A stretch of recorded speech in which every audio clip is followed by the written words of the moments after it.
Buenas noches, mi nombre es Fernando González, estudiante de la carrera de Gestión y Administración PYME en nuestra honorable Casa de Estudios UNADE. A continuación damos parte del video encargado por nuestro docente en normatividad fiscal. Primero que nada, respecto a las facultades fiscales de la Federación de Estados y Municipios, podemos mencionar que nuestro modelo es un modelo federalista, en el cual se distribuye entre los tres órdenes de gobierno las obligaciones fiscales que tenemos que contribuir como organizaciones, en nuestro caso MIPYMES.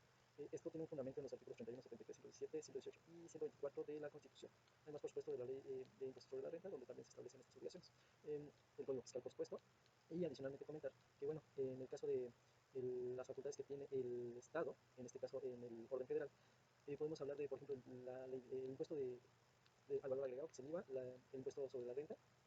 En el caso del orden estatal, podemos mencionar, por ejemplo, también obligaciones como pueden ser el impuesto sobre nómina, que suele ser de 2 a 4%, es decir, las MIPYMES que tengan registrados a trabajadores dentro del Seguro Social, pues por supuesto tendrán que contribuir con un impuesto estatal que va en el orden del 2 al 4% sobre la nómina mensualmente para cada empleado con el que cuente. Esto es relevante porque pues, al final significa una erogación más. Y en el caso de las facultades que tiene un municipio, pues ellos no pueden legislar al respecto, pero sí pueden establecer en este caso algunas contribuciones, como por ejemplo puede ser el impuesto predial o en su efecto el ingreso sobre agua y alcantarillado público. Estas serían en determinado caso algunas de las obligaciones y facultades que cuentan en los tres órdenes de gobierno. Por otra parte, también podemos hablar de las finanzas públicas, que es otro de los puntos que se deben de tocar.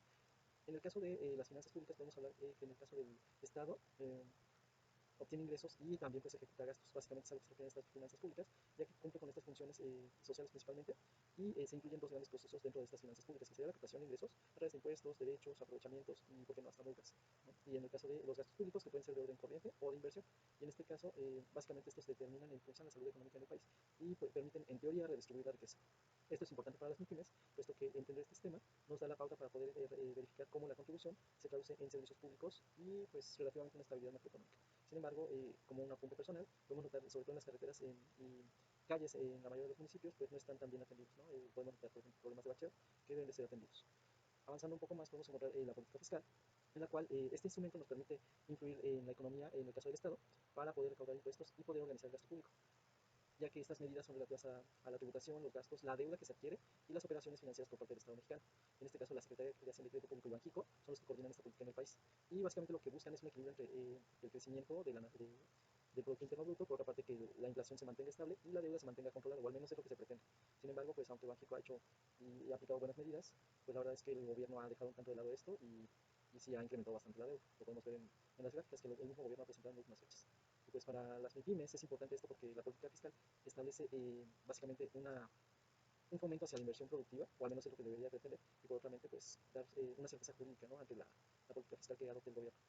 En cuanto a una política de gasto público, podemos hablar de básicamente es cómo se asignan los recursos por parte del Estado para financiar programas, los servicios y la infraestructura que requiere el país. Ejemplos de esto podemos verlos en el sexenio anterior y en el actual, donde se mantuvieron programas de infraestructura que, aunque bastante, podríamos decir, impactantes, por decirlo menos, pues también no tienen un beneficio tan alto, ¿no?, en función de la inversión que se realizó. Podemos mencionar Dos Bocas, el Tren Maya, el aeropuerto, el nuevo aeropuerto del AIFA, por dar algunos ejemplos. Ya cada quien tendrá su propia percepción al respecto de esa inversión, pero pues al final deben de ser redituables, ¿no?, y benéficos, y sobre todo aprovechados, en el sentido de que la población pueda disponer de ellos. Por otra parte, también podemos mencionar que la política está principalmente constituida por dos ejes. Uno de ellos es la ley de ingresos y el otro es el presupuesto de egresos de la federación, que de hecho a estas alturas ya están bastante próximos a ser dictaminados por parte de las cámaras. Por una parte, para el 20 de octubre está ya por liberarse la ley de ingresos y por parte tanto de la Cámara de Diputados como de la de Senadores, y en el caso del presupuesto esa es obligación exclusiva de la Cámara de Diputados, que también ya en próximas fechas debe estarse liberando para efecto del ejercicio fiscal que viene del 2026. Y estamos hablando de pues poco más de 8.4 billones de pesos. Es una cifra bastante importante. La recaudación en ese sentido, para estas dos administraciones, que la anterior y esta, la verdad es que han alcanzado récords de recaudación. Sin embargo, esto no implica que pues, se vea reflejado, ¿no?, o traducido en otra cosa que sea más allá de programas sociales, que pues hasta cierto grado dejan que desear, no en el aspecto de apoyar a las personas de la tercera edad. La verdad es que eso lo agradezco, pero sí hay otros rubros que no son tan benéficos, ¿no?, al contrario, pareciera otra situación, pero bueno, es tema para otra conversación. Y bueno, la Secretaría de Hacienda y Crédito Público pues, es quien formula el programa, por supuesto, con base en lo que el Ejecutivo, o la Ejecutiva en este caso, presenta como la política de gasto público. La Secretaría de Hacienda la libera, la turna en este caso a las cámaras, quienes son las responsables de liberar.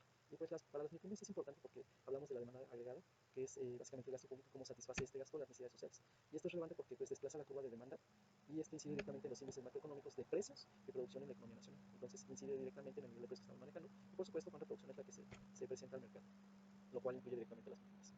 En cuanto al presupuesto, podemos mencionar que es la representación de ingresos y gastos proyectados por el gobierno para el año fiscal, en este caso el ejemplo mencionado fue 2026, y pues es la herramienta con la cual se pretende planear, controlar y por supuesto tener una perspectiva del gasto en cuanto a recursos públicos, porque el resultado de este equilibrio entre la ley de ingresos y el gasto público lo que nos significa es recursos y bueno, lo que debería de surgir en este caso es una transparencia, que la verdad también es algo de lo que adolecen estos gobiernos actualmente.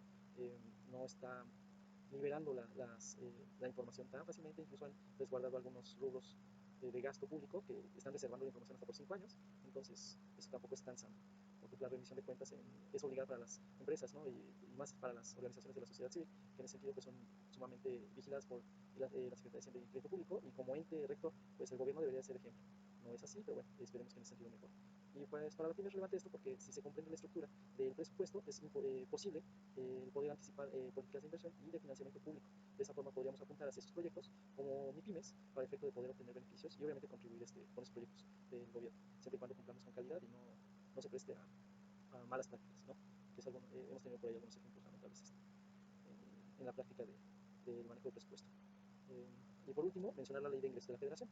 En este caso, pues es el principal instrumento legal al que está sujeto el Estado y por supuesto lo autoriza para el efecto de poder incrementar esos recursos, ¿no? Con los cuales se financia el gasto. Comentaba, la verdad es algo destacable porque los dos últimos sexenios es algo que pues han manejado bastante bien, porque han roto récords de recaudación y han estado captando cada vez más adeptos para en este caso cubrir impuestos. Eso es sano en la medida de que pues, se obtienen más recursos. Aquí lo importante también es ver esos recursos reflejados en los servicios que estamos recibiendo como MIPIMES y también como sociedad, ¿no? Porque los individuos también nos percatamos de algunas situaciones que han estado sucediendo. Y bueno, aquí en el diario oficial de la Federación se establece qué fuentes son mediante las cuales se van a obtener estos ingresos, las tasas bajo las cuales se van a trabajar y qué estimaciones de ingresos son las que se pretenden obtener durante el ejercicio fiscal bajo el cual se está determinando esta ley de ingresos. La ley, por supuesto, debe de garantizar que hay un equilibrio financiero y que la tasa impositiva nacional pues, es sana, ¿no? Algunos ejemplos que pueden encontrar en este caso respecto a este rubro en particular fueron que, por ejemplo, habrá algunos incrementos en el paquete económico de 2026 sobre impuestos como, por ejemplo, el IEPS, que va a ser a los cigarros, que sube de 160 a 200%, las bebidas saborizadas, que actualmente tendrían un incremento de 1.65 pesos aproximadamente en este año 2025 y que para el año que viene se va a 3.08 pesos y eso va a entrar en vigor a partir de 2026. Entonces podemos notar que es un incremento importante, cercano al 100% de incremento. Otro punto que se cayó bastante, y perdón por el francés, fue que va a haber una tasa del 8% de incremento de impuesto sobre la venta, descarga y acceso digital a videojuegos con contenido violento. Un paréntesis y un comentario personal, ahí considero la verdad que pues, aunque sí puede ser que incida un tanto el tema de videojuegos, creo que hay algunos otros factores que deben de atenderse antes y que es urgente en temas de seguridad. Y bueno, grupos de choque y esa clase de cosas, yo creo que deberían de atenderse ya, ¿no? Y no tener ahí algunos inconformidades por parte de la población, donde señala directamente a las autoridades y a las policías como solapadores de estos grupos. Entonces, también deberíamos de voltear a ver. Volviendo un poco al tema de los incrementos de impuestos, también se nota un incremento del 30 al 50% en el tema de apuestas. También va a haber una mayor regulación en las plataformas digitales, donde se va a obligar a que se inscriban ante el sistema de administración tributaria, se deben expedir comprobantes con impuesto incorporado al precio y, por supuesto, reportar las operaciones que tengan. Y bueno, básicamente este es el informe que tengo que dar al respecto. Y cómo afecta la ley de ingresos a las MIPIMES, pues básicamente el que conozcan cómo define estas contribuciones y qué estímulos pueden presentarse, así como las obligaciones a las cuales van a estar sujetos. Agradezco mucho la atención a este video, mi nombre es Fernando González y espero sea de utilidad esta información. Muy buena tarde, noche, mejor dicho, hasta luego.